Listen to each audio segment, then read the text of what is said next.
ደስ ይበልሽ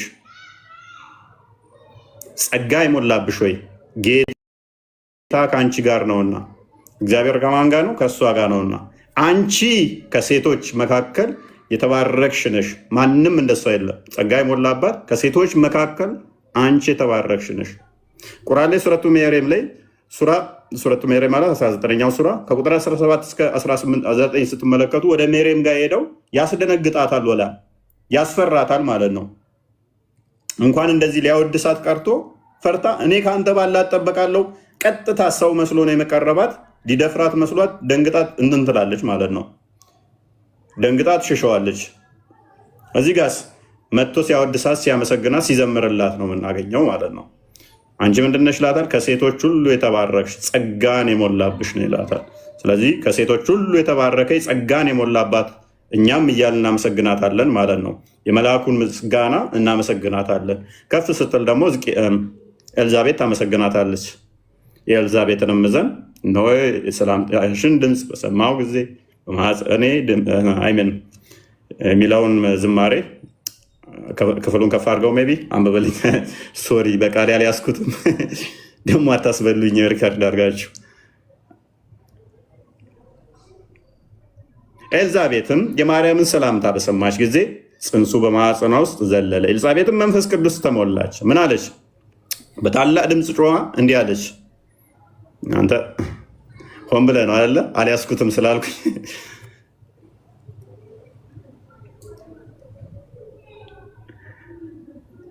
በታላቅ ድምፅ እንዲህ አለች፣ አንቺ ከሴቶች መካከል የተባረክሽ ነሽ፣ ማኅፀንሽ ፍሬ የተባረከ ነው፣ የጌታዬ እናት እያለች ማመሰግነን ጀመረች። ገብርኤል አስቀድሞ አንቺ ከሴቶች መካከል የተባረክሽ ነሽ አላት። ኤልዛቤት ያንን ዝማሬ ይዛ እሷ አመሰገነቻት። እኛም የኤልዛቤትን ፈለግ እንከተላለንና ኤልዛቤት እናታችን እንደመሆኗ የተባረክሽ ብለን እናመሰግናታለን ማለት ነው። ኤሬስ ባክ አድርገው ወደ ቶፒኩ።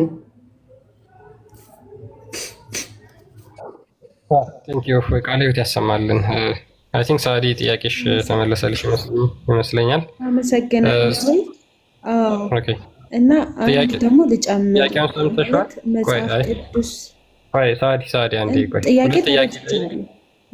ሁለት ጥያቄ ስለጠየቅሽ ከዛ ደግሞ እኛ ቶፒክ ስላለን ወይ ሌላ ጥያቄ ተጨማሪ ካለሽ ወደ መጨረሻ አካባቢ ትጠይቂያለሽ። ወደ 5:30 አካባቢ አሁን ቶፒክ ቼንጅ ስለሚሆንብን የመጀመሪያው ቶፒካችን ላይ እንግባና የአላህ ቃል አንቺ ፍጡር ነው ብለሽ ታምኛለሽ? ታችን የአላህ ቃል ከአላህ የወረደ ቃል ስለሆነ እንዴት ፍጡር ሊሆን ይችላል? ቃል እኮ የሚወጣ ነገር ነው እንጂ የሚፈጠር ነገር አይደለም። ፍጡር እንደኛ ፍጡር አይደለም። ስለዚህ ፍጡር አይደለም የአላህ ቃል። ፖዝ የሆናችሁ ተመለሱ። ቃል ፍጡር አይደለም። ኦራይት። ስለዚህ ከላይ የሚወርድ ስለሆነ ፍጡር አይደለም የአላህ ቃል። ኦራይት። ወረደ ቃሉ ወረደ ሲባል ልክ እንደዚህ እየታየ የሚወርድ ነገር አይደለም። ያው በነቢዩ መሐመድ ሰለላሁ ዐለይሂ ወሰለም ሁሉም ነቢያቶች የየራሳቸው መጽሐፍ አላቸው አይደለ? ለነቢዩ መሐመድ ደግሞ ቁርአን ወረደ ሲባል ቃሉ ነው። ቃሉ ለእነሱ እንዴት ማለት የወረደው እንደዚህ ውርድ ብሎ ምናምን ነገር አይደለም እንጂ ቃሉ ሲወርድላቸው ልክ በመንፈስ ቅዱስ አይነት ነገር ነው የወረደው እንጂ እንደዚህ እንደ እንትን አይደለም። ወይም አላህ ወርዶ የሚናገረው መልአኩ ጅብሪል ነው እያመላለሰላቸው የነበረው። በዛም መልኩ ነው ቁርአን ወረደ የሚባለው እንጂ እንደዚህ ወርዶ ምናምን አይደለም። መጽሐፉ ወደ ምድር ችግር የለውም። እንስማማ።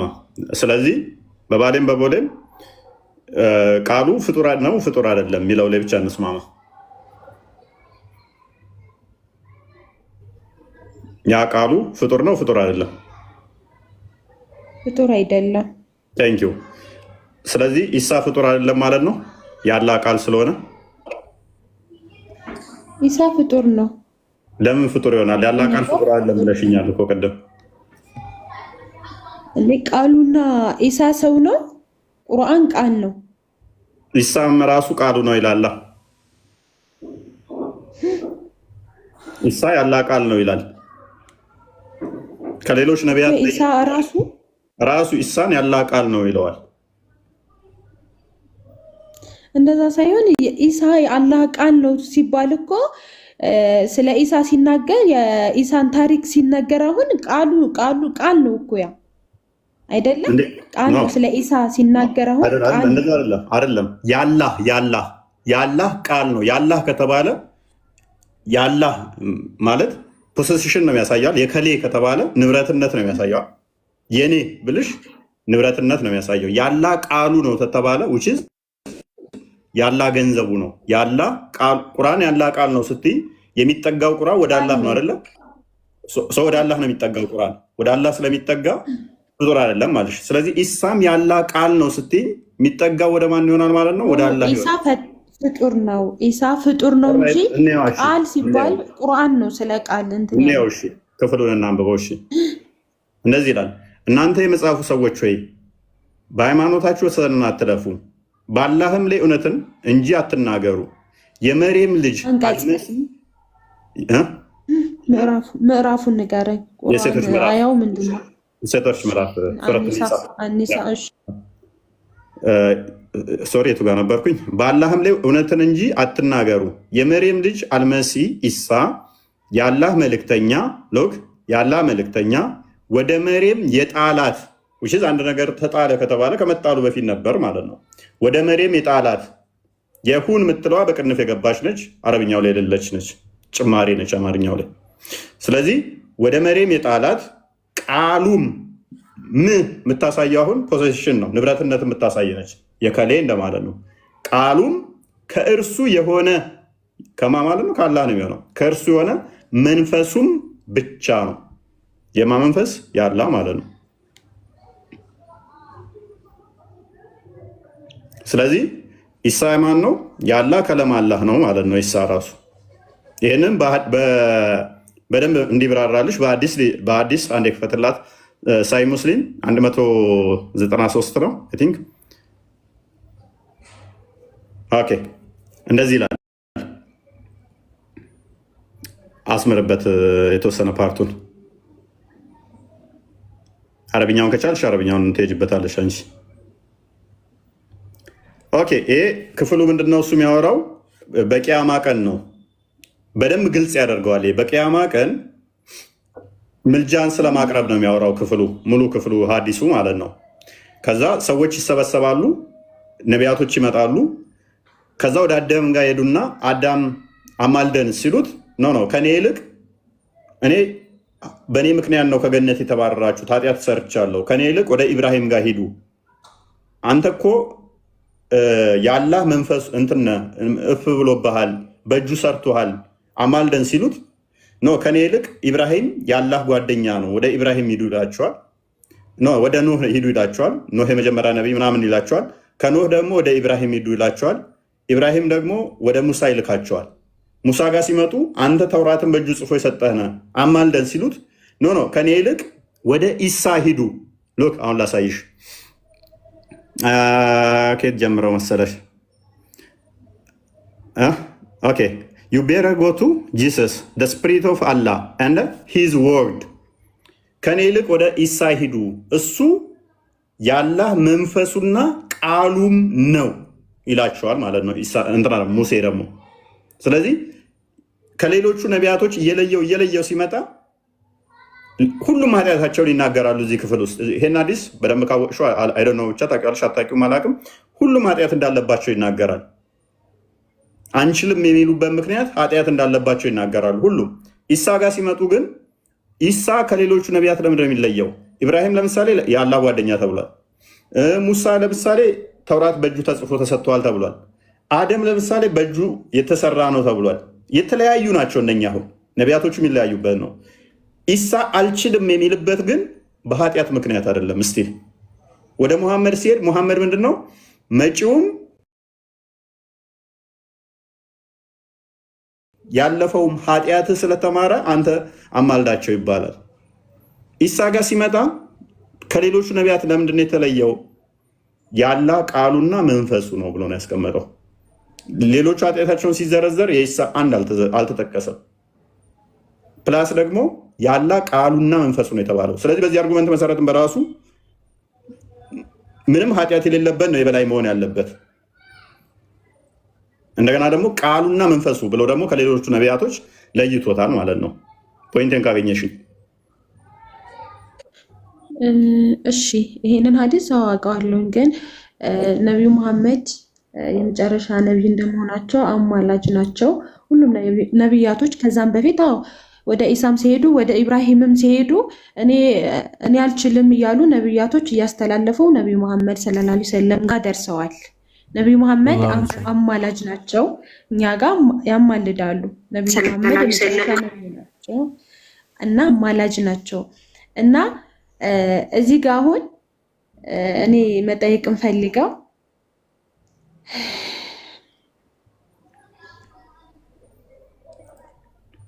ወጣች ነው ወጣች።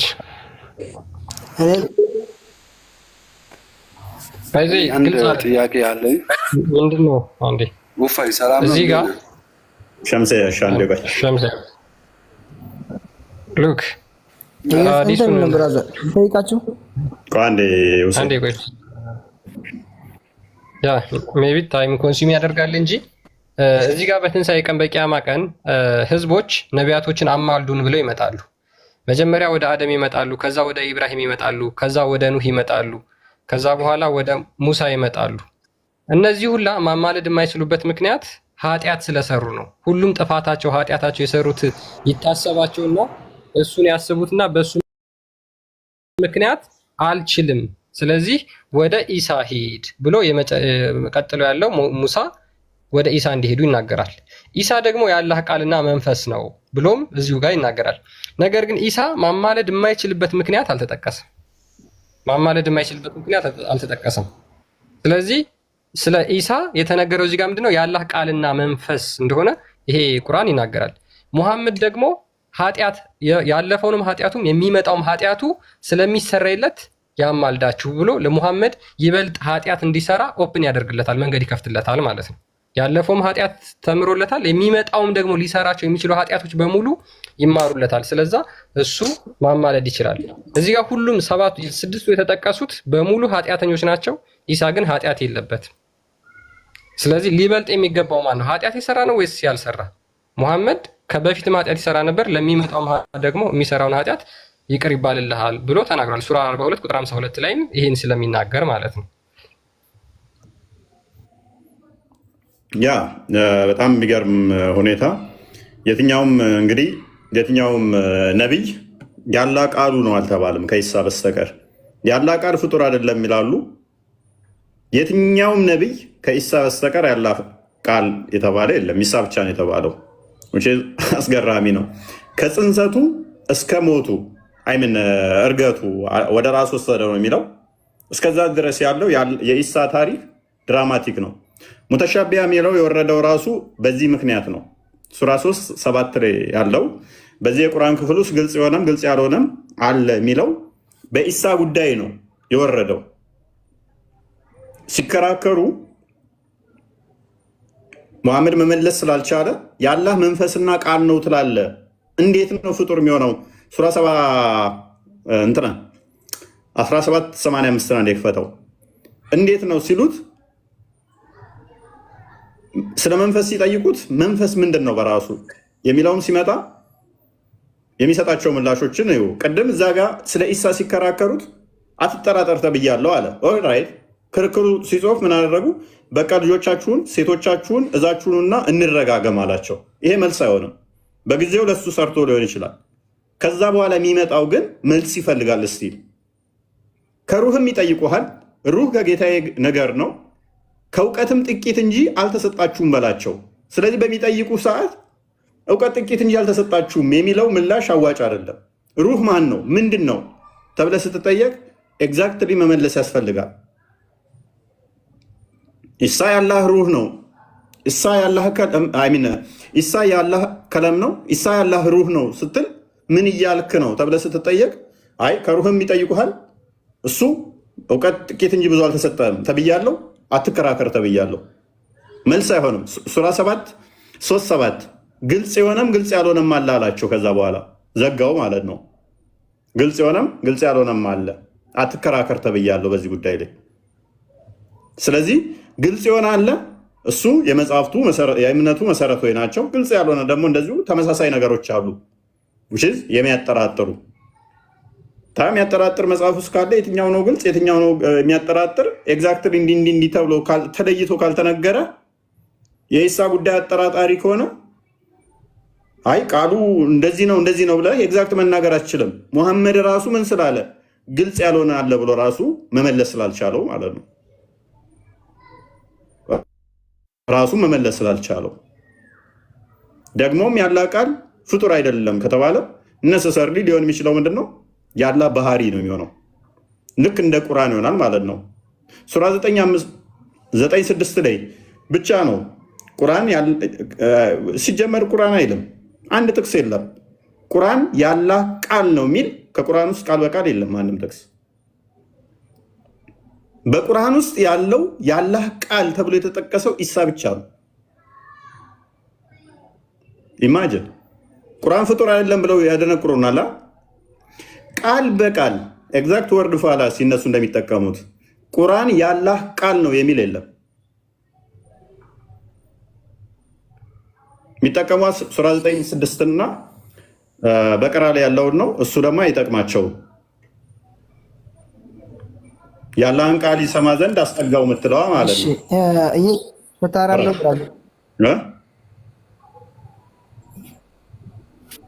ኢየሱስ ፈጣሪ አለው። ኢየሱስ ፈጣሪ ያለው ወይ?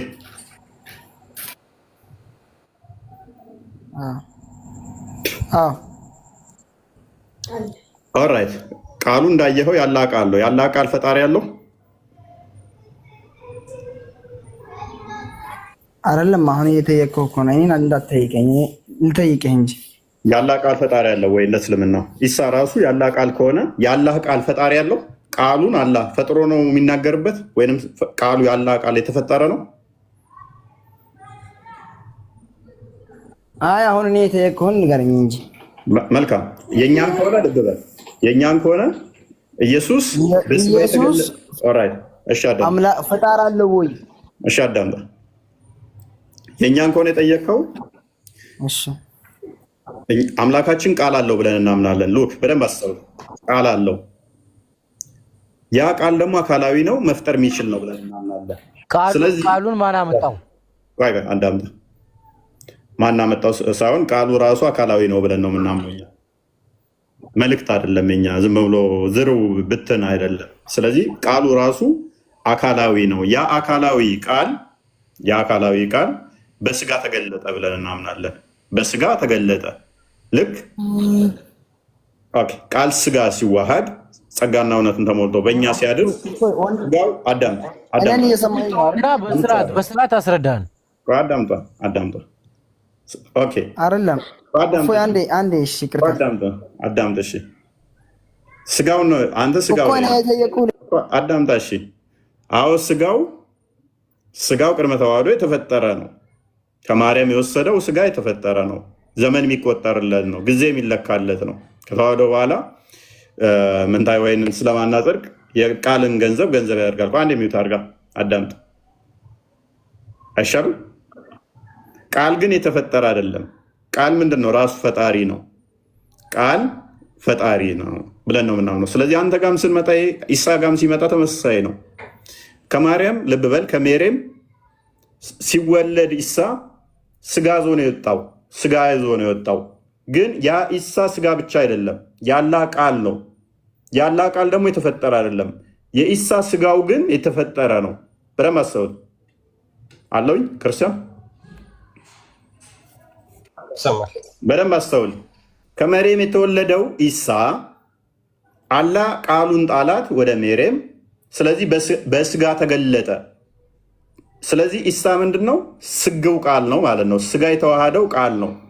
ስጋ ብቻ አይደለም፣ ስጋው የተፈጠረ ነው።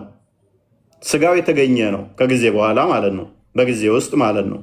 ቃሉ ግን ከሜሬም አይምን ከአላህ የተጣለ ነውና ቃሉ የተፈጠረ አይደለም። አስቀድሞም የነበረ ስጋውንም የፈጠረ ነው።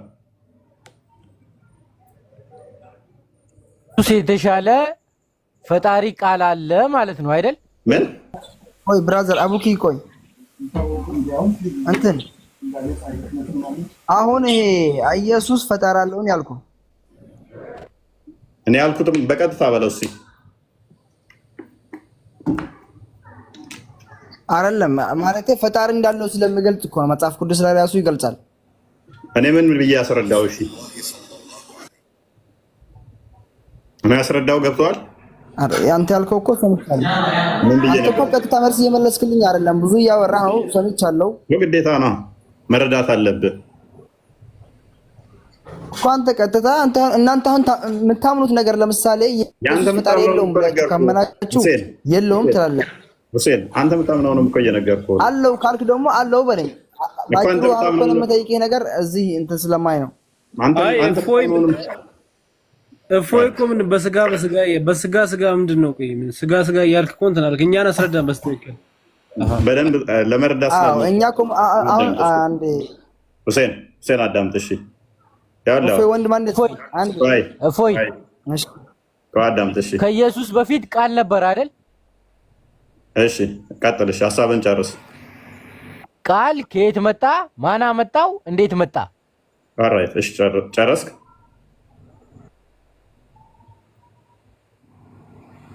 እኔ ነው ጨረስኩ። መልስልኝ።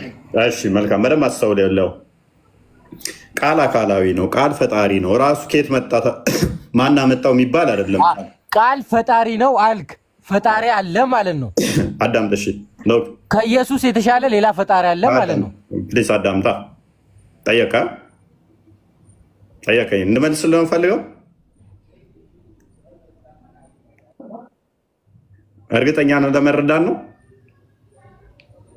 ለመከራከር እንዴ? በጣም ያ ለመረዳት ከሆነ በደንብ አስተውል። ሎክ በደንብ አስተውል። አምላካችን ቃል አለው ብለን እናምናለን። ያ ቃሉን ልጅ ብለን እንጠራዋለን፣ ወይንም ደግሞ የአብ የባህሪ ቃሉ ብለን እንጠራዋለን። ያ ቃል ፈጣሪ ነው ብለን ነው የምናምነው። እንደኔና እንዳንተ ድምፅ አይደለም። ስርዓት እያስረዳኝ አይደለም። አሁንም ምንም እየገባኝ አይደለም። በስርዓት አስረዳኝ። እያዳመጥክ አይደለም። ሜይ ቢ አንተ ላይ ባክፋየር ካደረኩት ይከብዳል። አላህ ቃል አለው ብለህ ነው የምታምነው። ያ ቃሉ ደግሞ ይፈጠር ነው ብለህ ነው የምታምነው። ሲፋቱ ነው ብለህ ነው የምታምነው። ቆይ ከኢየሱስ በፊት ቃል ነበር አይደል? እየረበሽክ ነው። እየሰማህ አይደል? ከኢየሱስ በፊት ቃል ነበር አይደል? መልስልኝ በስርዓት። ኖ መልስልኝ። ላስወረደ ነው። ሶሪ። አዮ አየህ አይደል? ጥያቄውን በስርዓት መልስልኝ። ልሰማ አልቻልክማ። ከቁርአን በፊት ቃል አላህ እሺ መልስልኝ ጥያቄውን በስርዓት። ከቁርአን በፊት አላህ ቃል አለው። ኢየሱስ በፊት ቃል ነበረ ወይስ አልነበረም? ኢየሱስ ማለት ምን ማለት ነው? ፈጣሪ የምትሉት ነው። ኢየሱስ የእናንተ ፈጣሪ ነው አይደል? እኮ አዳምጥ እሺ። ኢየሱስ ማለት ስጋው ቃል ስለሆነ ፕሊስ አዳምጥ እሺ። ኖ ስጎ ቃል ምናምን አትበል፣ ስጋ አትበለኝ። ፕሊስ አዳምጣ።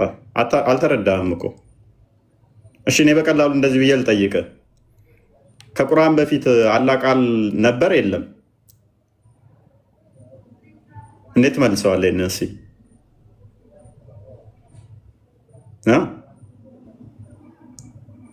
አብዱ መጀመሪያ የኔን ጥያቄ መልስልኝና ጠይቀኛለህ።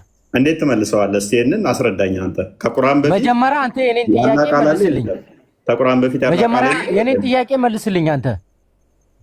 እሺ ሚውታር ከኢየሱስ በፊት ቃል ነበር አልነበረም? አዳምጥ እሺ። ይኸውልህ የጠየቅኩህ እኮ አንተን። ኖ አዳምጥ አይደለም። ጥያቄ መልስልኝ አንተም። ከቁርአን በፊት ያለ ቃል አለ የለም? ከኢየሱስ በፊት ቃል ነበር አልነበረም? ከቁርአን በፊት ቃል አላህ ቃል አለው የለውም? ከኢየሱስ በፊት ቃል ነበር አልነበረም? እሺ ላስረዳ። አስቀምጥ። ሚውታር ኖ ላስረዳ አይደል? አዳምጥ። ለምሳሌ ከኢየሱስ በፊት ቃል ነበር አልነበረም? መልስልህ አልፈለክም። ስለዚህ ላስረዳ፣ በቀላሉ ላስረዳ። ጥያቄው ወደኛ ስታመጣው ኢየሱስ ስግው ቃል ነው። ስግው ቃል ማለት በስጋ የተገለጠ ቃል ማለት ነው። አዳምጥ አንዴ ሚውታር ፕሊዝ። በስጋ የተገለጠ ቃል ነው። ስለዚህ በስጋ የተገለጠ ቃል እንደመሆኑ ከኢየሱስ በፊት ከኢየሱስ በኋላ ብለህ የምከፍለው ነገር አይኖርም በኋላ ማለት ነው። እሱ ላይ ተረጋጋ። በስጋ ከመገለጡ በፊት ቃል ብቻ ነበረ ከሆነ ጥያቄ፣ አዎ ቃል ብቻ ነበረ፣ ስጋን ያልተዋሃደ። በደንብ ሚውታር ፕሊዝ አዳምጥ። አሁንም እኮ ስጋ የምትለውን ተውና ዳይሬክት መልስልኝ ጥያቄን። አንድ ትዕግስት ብቻ የምታገስ የማታዳምጥ ከሆነ አወርድሃለሁ። ምክንያቱም ጠየቅኩህ እኮ ከቁርአን በፊት አላህ ቃል አለው ወይ ብዬ ስጠይቅህ የለውም ካልከኝ ስለዚህ ቁርአን እስከመጣበት ድረስ አላህ ዲዳ ነው ብዬ መልስብሃለሁ። አንድ በል አይ አለው ከቁርአን በፊት ካልከኝ ደግሞ ስለዚህ ቁርአንስ ብዬ ደግሞ ጠይቃለሁ። ቁርአን ያላህ ቃል ነው አይደለም ብዬ ጠይቃለሁ። ያላህ ቃል ከሆነ ስለዚህ በፊትና በኋላ ብለህ ለምን ትከፍላለህ ብዬ ጠይቃለሁ። ምክንያቱም ቁርአኑ ራሱ ያላህ ቃል ስለሆነ ሁለቱም ስለማያስኬድ ነው።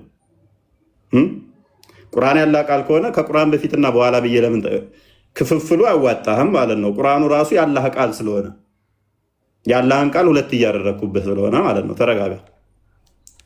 ስለዚህ ስጋን ከመዋሃዱ በፊት ምን ነበረ?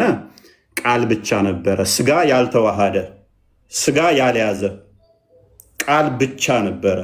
ያ ቃል ብቻ የነበረው ግን በስጋ ተገለጠ። እመቤታችንን ቅድስት ድንግል ማርያምን ፈጠራት። ከዛስ ከእሷ ስጋና ደም ነፍስ ተካፍሎ በስጋ ተገለጠ። ኢየሱስ ተባለ። እሱ ስግው ቃል ይባላል። ስጋን የተዋሃደ ምን ቃል ማለት ነው። ቃል ግን ስጋንም የፈጠረ አስቀድሞ ያለ ስጋ የነበረ ሰማይና ምድርን የፈጠረ ስጋ ያልነበረው ከጊዜ በኋላ በስጋ አሁን በቃ ወደ ቶፒኩ መልሰው መደናቆር ነው የያዛችሁት። ክርስቲያን ፓራፍሬዝ አድርገው ማምለጥ የምታደርገው ጥረት ደስ ይላል በጣም። አይ እልህ ይዞሃል። አሁን አይደለም እኛን እኮ እያስረዳህ አይደለም።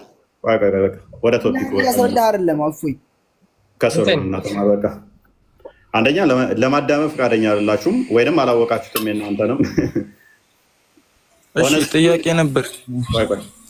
ሆነስትሊ አንደኛ የኛ መረዳት ጤናማ ነገር ነው። የምጠይቁትን ነገር ጠይቆ ለመረዳት ከሆነ ጤናማ ነው። ነገር ግን የልህ ዝም ብሎ ጩኸት ከሆነ አስቸጋሪ ነው፣ አስቸጋሪ ይሆናል ማለት ነው። ክርስቲያን ፓራፍሬዝ አድርገው አንዴ ተወፍቁ። ኦኬ እሺ፣ ቅድም ባለው ጥያቄ አለ ቢቢ አንዴ ባባ ነው አንዴ የአላህ ሩህ ምንድን ነው ቢቢ? የአላህ ሩህ ፍጡር ነው ወይስ ፍጡር አይደለም? አላህ ሩህ የለውም ሲጀመር። ኦኬ ሩህን የፈጠራት እሱ ሩህ ማለት ነፍስ ማለት ነው። ምንድነው ሩህ? ምንድነው? እስኪ ሩህ ማለት ነፍስ ማለት ነው። ሩህ ነፍስ ነው የሚል እስኪ ከቁርአን ማስረጃ ስጠኝ። ሩህ ነፍስ ነው እንዴ? ይሄ እኮ ምንም ቁርአን መክፈት አያስፈልግም። ከቁርአን ትራንስሌት አድርጎ አንዴ ሩህ ነፍስ ነው ብሎ አልመለሰም። ነብይ ራሱ ሩህ ምንድነው ተብሎ ሲጠየቅ ሩህ ነፍስ ነው ብሎ አልመለሰም። አላቅም ነው ያለው።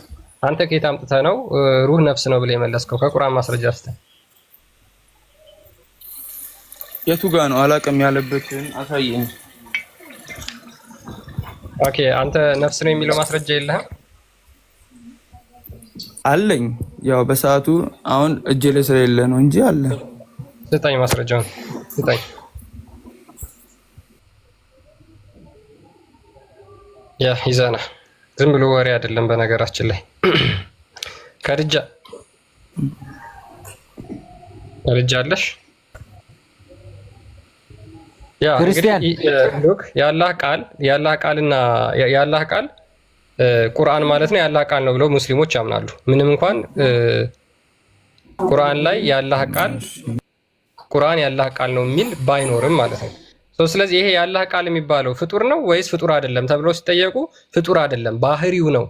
የአላህ ባህሪው ነው፣ ሲፋቱ ነው። ከዘላለም ጀምሮ አላህ በነበረበት ሰዓት አብሮት ባህሪው የነበረ ነገር ነው እንጂ ፍጡር አይደለም ብለው ቁርአን ይናገራሉ። ሉክ ኢሳ ደግሞ እንዲሁ የአላህ ቃል ተብሎ ቁርአን ላይ አለ፣ ሐዲስ ላይ ተጠቅሷል። እንካ ቁርአንም ላይ መጠየቅ የፈለኩት አንድ ጥያቄ ነበር። ልወጣ ነበር። ቢቢ አንዴ ክርስቲያን ሁላችሁም ይሰርቡ። ከሰው ጋር ተደርባችሁ አታውሩ። አንዴ ቆይ ተደርባችሁ አታውሩ። ኧረ ተደርባችሁ አታውሩ። ተረጋጉ አንዴ። ስለዚህ የአላህ ቃል የአላህ ባህሪ ከሆነ መመለሳችሁም ሙስሊሞች እናንተ ክርስቲያን በምሴ ሚውት አድርጋ አንተ አብዱ።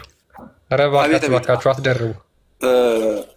አንድ ጥያቄ ነበረኝ። እስኪ አንዴ 2 ደቂቃ። በምሴ የአላህ ቃል ፍጡር ነው ወይስ ፍጡር አይደለም? የአላህ ቃል አላህ ቁርአንን አወረደው እሱንም ለምንድን ነው ተብሎ ከተጠየቀ ይሰማላ። አላህ ቁርአንን አወረደው ለምንድን ነው ያወረደውም ከተባለ ኢላማው ለምንድን ነው ከተባለ ይሰማላ። ሰማላ እኔ ጋር ያቆራረጥ ነው መሰለኝ። ትሰማለህ? ቀጥል ይሰማል።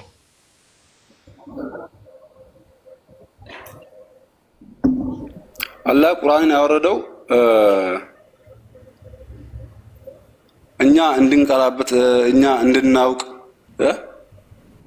ለዛ ነው እንጂ የሌላ ነገር አይደለም። ለኛ ለሙእሚናቶች ነው ያወረደው። ቁርአን ከየት መጣ ምናምን ለሚለው ጥያቄ አላህ ነው ያወረደው። ቁርአኑ ይሄንን አላውቅም። አይደለም ነው እኔ የዛን ጊዜ አልነበርኩም። እኔ የዛን ጊዜ ነበርኩም። ደስ ይላል። ፍጡር ነው ፍጡር አይደለም። ቁርአን ማለት የሰማችሁ ነው አይደል? አዎ ትሰሚያለሽ። ቁርአን አላህ ያወረደው ሙእሚናቶች እንዲያነቡት ነው። ቁርአን ማለት የህይወታችን መመሪያ ነች። የህይወት መመሪያ አላህ ያወረደው የአላህ ቃል ነው። አራይ ቁርአን ያላህ ቃል ነው የሚል ቁርአን ውስጥ አለ። ቁርአን ያላህ ቃል ነው የሚል ቃል በቃል አለ። ቁርአን ማለት የህይወታችን መመሪያ ነች። መመሪያ ቁርአን እንት ላይ ነው። ቁርአን ሰማ እያንዳንዱ ምንማረድ እያንዳንዱ እናደርጋትን እያንዳንዱ ህይወታችን። ኦራይት ኦኬ። አንድ ጥያቄ ልጠይቅሽ። አንዴ ቆይ እኔን አስጨርሱኝ። አንዴ የዕለት ተዕለት እንዳለ እንትናችን ነው ብለሽናል። ቁርአን በቀን ውስጥ 5 ጊዜ ሰላት ትሰግዳላችሁ አይደለ? አዎ እንሰግዳለን። ኦኬ ስርዓቱ 5ቱም ተዘርዝረዋል። መቼ እንዴት ምን እንደሚባሉ በቁርአን ውስጥ አለ? የለም። ኦራይት ተውሂድ ግዴታችሁ ነው አይደለ? በተውሂድ ማመን ግዴታችን ነው። ተውሂድ የሚል ቃል በቃል ቁርአን ውስጥ አለ? ተውሂድ ማለት መጀመሪያ ምን ማለት እንደሆነ ቃሉ አልተረዳኸውም አንተ። ተውሂድ የሚል ተውሂድ ምንድን ነው ትርጉሙ? መጀመሪያ ዋነስ ማለት ነው፣ ወደ አንድ ማምጣት፣ አንድነት፣ ህብረት ማድረግ ምናምን እንደማለት ነው። ኤኒዌይስ ተውሂድ የሚል ቃል ቁርአን ውስጥ አለ? የለም። እሺ በቁርአን ውስጥ ሙሐመድ የት እንደተወለደ እናቱ ማን ትሁን አባቱ ማን እንደሆነ ይታወቃል? የለም። ኦራይት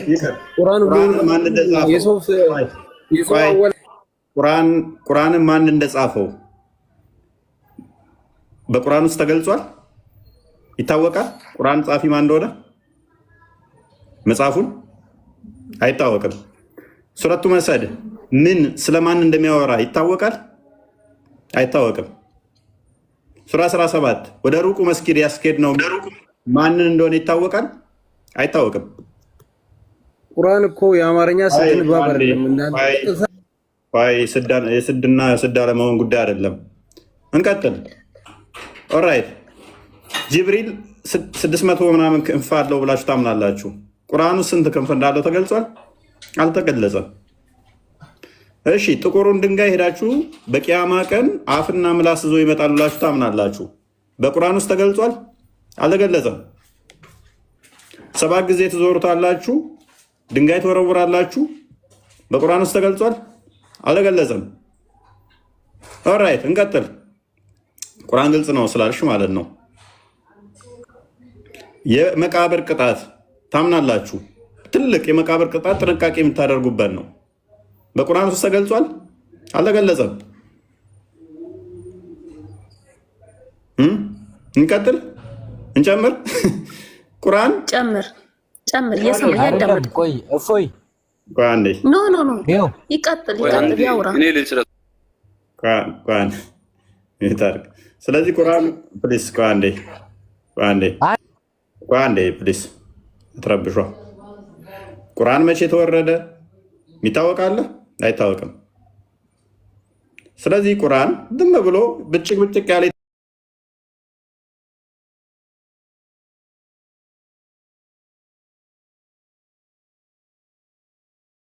ቻችሁ ይኸው ተመለሰ ይላሉ። ማያውቁ ሰዎችን ይደልሉበታል፣ ይሸውዱበታል። ስለ ቁርአን ስለ እስልምናችሁ መሰረታዊ አስተምሮ ግን ምንም አይነት ማስረጃ የለውም። ምንም ማስረጃ ማለት ነው። ምንም ማስረጃ የሌለው አስተምሮ ነው። ስለዚህ ሁሉንም ጥያቄን እኔ መልስልሃለሁ፣ ግን አንድ ጥያቄ ልጠይቅህ።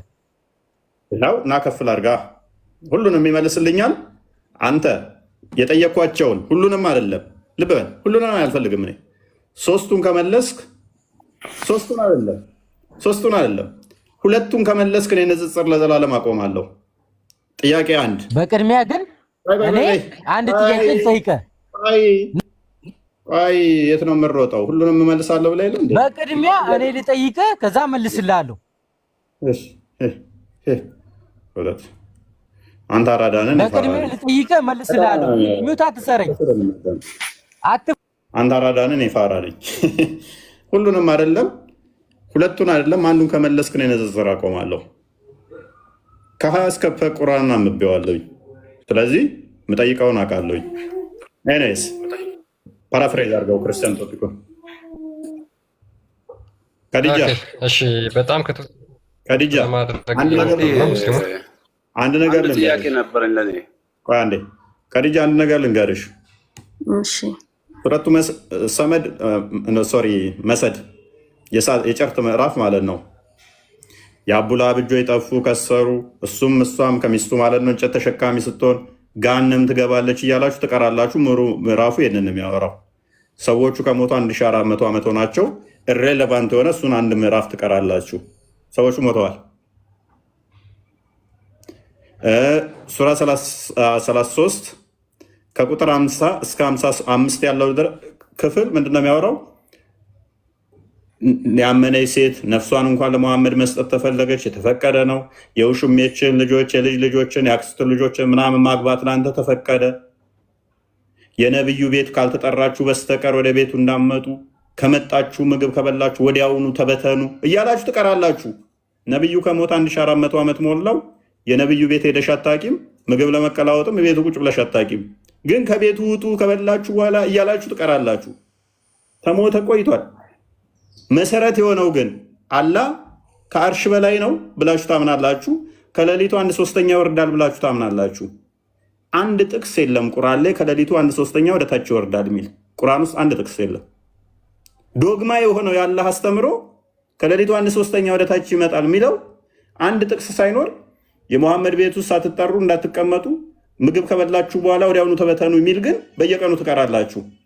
የሙሐመድን ሚስት ማግባት ለእናንተ የተፈቀደ አይደለም እያላችሁ በየቀኑ ትቀራላችሁ። በየቀኑ ማለት ነው። አላህን በቂያማ ቀን አይምን የገነት እንዴት እንደምታዩት እንዴት እንደሆነ ምናምን ሐዲስ ላይ ቁርአን ላይ አልተገለጸም። ዚህ ስማች ግን ከቤቱ ውጡ፣ ምግብ ከበላችሁ በኋላ ተበተኑ የሚል አለ። አትቀመጡ፣ ለወግ የምትጫወቱ ሆናችሁ አትቀመጡ። እቃ መዋስ ከፈለጋችሁ ሚስቶቹን ከመጋረጃ ኋላ እንጂ ፊት እንዳመጡ የሚል አለ። የነቢዩ ሚስቶች ከሞቱ 1400 ዓመት አለፋቸው። ምንም አይጠቅም። እሱን ትቀሩታላችኋል። ምንም አይጠቅም ማለት ነው። ጠይህ የተጠላ ነው፣ ዘሩም የተቆረጠ ነው። ሱረት ከውሰር የወረደው ለምሳሌ ሙሐመድ ዘር የለውም ስላሉት ነው። ሰዎቹ ከሞቱ እንደዛ ያሉት ቆይተዋል። ሙሉ ምዕራፉን አሁን ትቀራላችሁ እናንተ። ምንም አይጠቅም ማለት ነው። ምንም ሬሌቫንት የሆነ መሰረታዊ ስላላ ጉዳይ ሲሆን ግን መልስ የለም። ተውሂድ በሶስት ይከፈላል። ተውሂድ አልአስማኡል ሲፋት፣ ተውሂድ አልሩቢያ፣ ተውሂድ አልኡሉሂያ ብለው ይከፍሉታል። ቁርአን ውስጥ አንድ ጥቅስ የለም ስለዚህ ጉዳይ የሚያወራ። ሚስትን በሚስት ቦታ መለወጥ ከፈለክ ለምትለወጠው ሴት ገንዘብ ስጣት። ሱራ 4:20 ላይ ማለት ነው። ሴቶች ማመጻቸው ምፈራቸውን ገስጻቸው፣ በመኝታ ተለያቸው፣ ምታቸው የሚል ግን አለ። ስላላ ግን የለም። ስለ ተውሂድ የለም። ሴትን ስለመምታትና ሚስት መለወጥ ግን ተጽፏል። ሴቶቻችሁ እርሻችሁ ናቸው፣ እርሻችሁን በፈለጋችሁበት ሁኔታ ድረሱ። እንዴት ማረስ እንዳለበት ተገልጿል። ነገር ግን በቁርአን ውስጥ ግን የመቃብር ቅጣት ይጠብቀናል ብለው ሽንት ከነካን እንኳን ጨርቃችንን በመቃብር ውስጥ በመዶሻ እንቀጠቀጣለን ብለው ያምናሉ። ግን አንድ ጥቅስ የለም ቁርአን ውስጥ። ሐጅ ለማድረግ ስንት ብር ከፍለው ካባ ደርሰው ይመጣሉ። በቂያማ ቀን ካባው ድንጋዩ ጥቁሩ ድንጋይ ማለት ነው ከገነት የወረደ ነው ብለው ያምናሉ። አንድ ጥቅስ የለም። አይንና ምላስ ይዞ ይመጣል የሚል ማለት ነው። እንደዛ ብለው ግን ያምናሉ። ይመሰክርና ሸፋ ይሆነናል ብለው ያምናሉ። አንድ ጥቅስ የለም። ሴት ልጅ እንዴት ማረስ ግን ተጠቅሷል። መሰረታዊ ነገሮች አንድ ጥቅስ የሉም። ስለዚህ አስቸጋሪ ነው። ቁርአን ደግፎ ያቆመው መቼ ነው? ትናንትና የመጡ ሰዎች የጻፉት ነው። ተረት ተረት ነው የምንለው ከምን አንጻር ነው? ብጥስ ያለ ታሪክ ይዟል። ከዛ በኋላስ ትናንትና የመጡ ጥያቄ ሲጠየቁ የሆነ ጽሑፍ ይጽፋሉ። ጥያቄ ሲጠየቁ ነቢያችን ብሏል እያሉ ዝም ብለው ይጽፋሉ። ጽፈው ጠግነው አስቀመጡት ማለት ነው። እና አስቸጋሪ ነው። ይነስ ክርስቲያን ቀጠል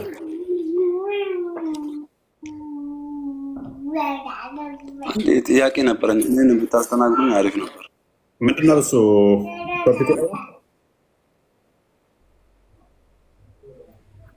እኔ አንድ ጥያቄ ያለኝ በክርስቲያኖች በኩል ነው። ከቶፒኩ ጋር የተያዘ ኢሳን ክርስቲያኖች የመርያምን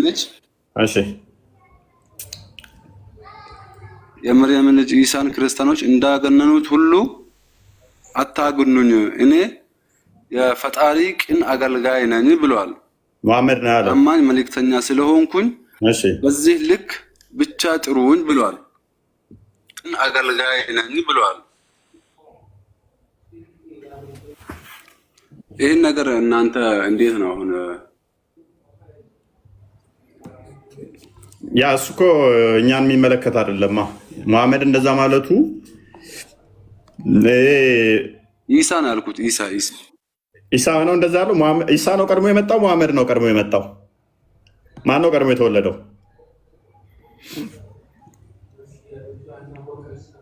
ነው እኔ ፖይንቱን ያላገኘሁት። ልክ አይደለም እሱ። ትክክል እኮ አይደለም ሸምሴ። መሐመድ እኮ ነው እንደዛ ያለው። መሐመድ እኮ ከኢሳ በኋላ የመጣ ነው። እፎይ አንድ ጥያቄ ልጠይቅህ።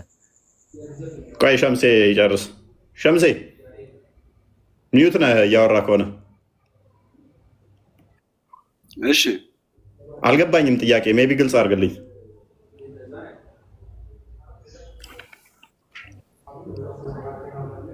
ክርስቲያኖች የመርየምን ልጅ ኢሳን እንዳገነኑት ሁሉ አታግኑኝ፣ እኔ የፈጣሪ ቅን አገልጋይ ነኝ፣ ታማኝ መልእክተኛ ስለሆንኩኝ በዚህ መልክ ብቻ ጥሩኝ ብለዋል።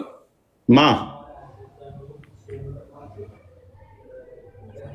ኢሳ ለማን ነው እንደዛ ያለው?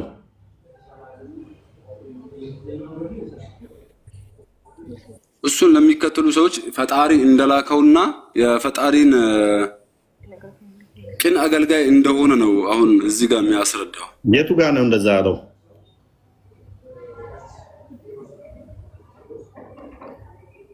እንደዛ ብለዋል። አስፈላጊም ከሆነ አላለም ላሳይክም ይችላለሁ። ትንሽ ደቂቃ ሊሰጠን ትችላለህ እንጂ አላለም። ደቂቃ ሳይሆን 1 ዓመት ታገሳለሁ ብለዋል። 1 ዓመት አይደለም 1000 ዓመት ከኖር እንታገሳለሁ። አታመጣም። አታመጣውም? ካመጣውስ? እሺ ካመጣው ለዘላለም እኔ ንጽጽር አቆማለሁ። እስከምሞት ድረስ በጭንቅላት ተተክዬ እቀራለሁ። ኢሳ እንደዛ አለበትን እሺ እሱን እስከማመጣው ድረስ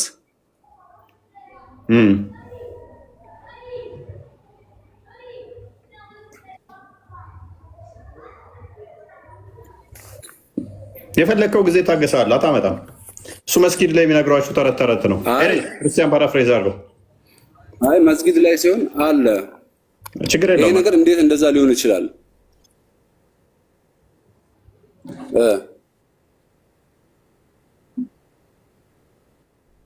ክርስቲያን አንተ አታለም ነው ወይስ አጠቃላይ መጽሐፍ ቅዱስ ላይ ብቻ ነው የሌለው?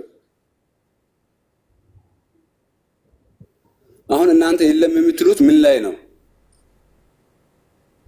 ሸምሴ ተው ቆይ አንድ ጥያቄ ልጠይቀው ነው። እፎይን አይደለም መጽሐፍ ቅዱስ ላይ ቁርአን ላይ የለም። እሺ እፎይ እኔ አንድ ጥያቄ ልጠይቅ አንተን። ቀጥል። እሺ ከኢየሱስ በፊት ቃል ነበረ አልነበረም? ኢየሱስ በስጋ የተገለጠ አምላክ ነው። ኖ ዳይሬክት ቀጥታ መልስልኝ። ከኢየሱስ በፊት ቃል ነበረ አልነበረም? ኢየሱስ ማለት ምን ማለት ነው? ኢየሱስ የእናንተ ፈጣሪ ማለት ነው አይደል? ኢየሱስ ማለት ምን ማለት ነው? እኛ ምን ብለን ነው የምናምነው? ኢየሱስ የእናንተ ፈጣሪ ነው አይደል? ኢየሱስ እኮ ኢየሱስ ማለት ምን ብለን ነው የምናምነው? ኢየሱስ ፈጣሪያችን ነው ብላችሁ ነው የምታምኑት እናንተ።